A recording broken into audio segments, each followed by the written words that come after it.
Being a newcomer in Tarkov is a unique kind of pleasure garden, and I've been in this for quite a while. So here are the 7 worst mistakes a newbie can make. Let's go.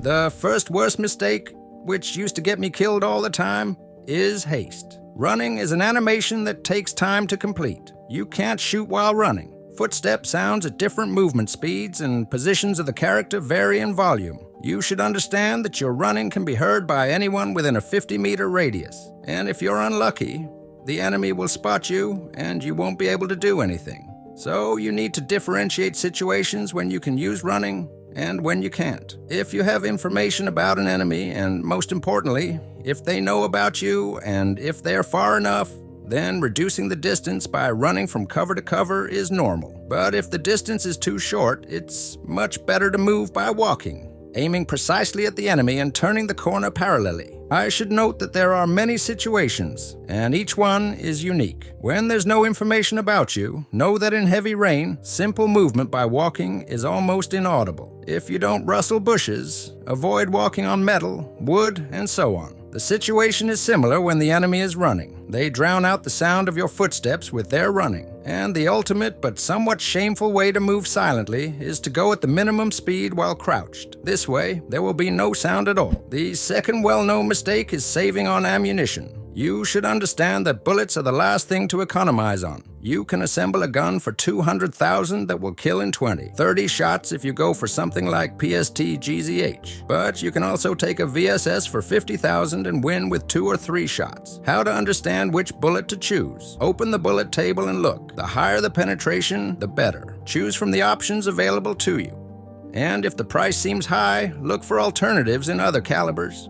The third mistake is hoarding. You will collect everything anyway, as you're not familiar with the game. However, from time to time, you should do a kind of cleanup. Get rid of everything unnecessary, not needed for the hideout or quests. Accumulating 800 copies of canned meat, this is weird. The game is not about the apocalypse. If you've completed the task for 3 attachments in advance, good job. Sell the rest. Otherwise, every subsequent raid will be a full-fledged minigame of Tetris, spending 20-30 minutes just unloading junk. Here's a table of everything you need for the hideout, everything you need for quests. And now I'll ask you to subscribe. It's crucial if you want to meet again. The fourth mistake is staying in one place for too long. You should understand that a shot from suppressed weapons is audible at 100 meters, not 500.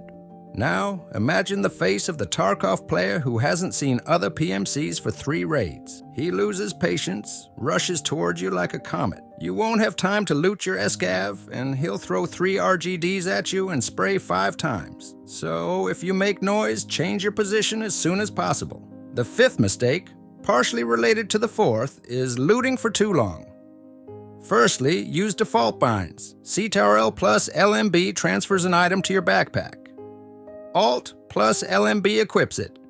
DL discards it. Don't spend too much time dissecting scabs. The chance of finding something valuable is much lower than getting shot while looting.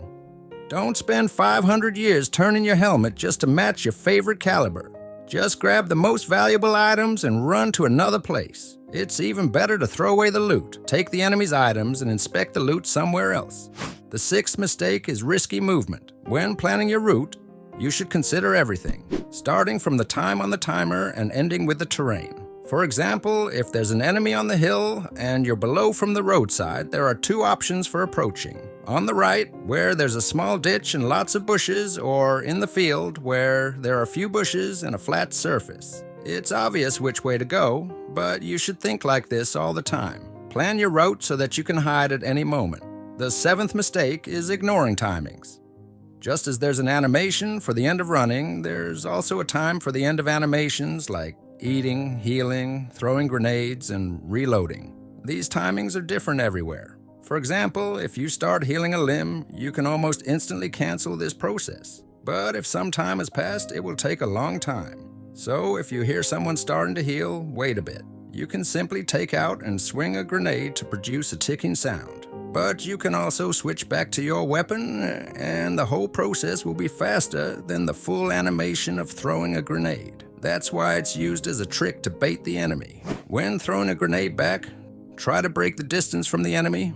remove the pin, and only then come back and throw it. If you use a Saliwa, the distance should be such that you can cancel the animation, but you can't cancel the reload, so use it only when you're sure you have time. And the sound of checking the magazine is similar to the sound of reloading, but the check happens much faster. You need to feel, experience, and understand all these moments yourself, but I'm sure you'll handle it all. This is where I end the video. Thanks for watching to the end. See you next time. Good luck.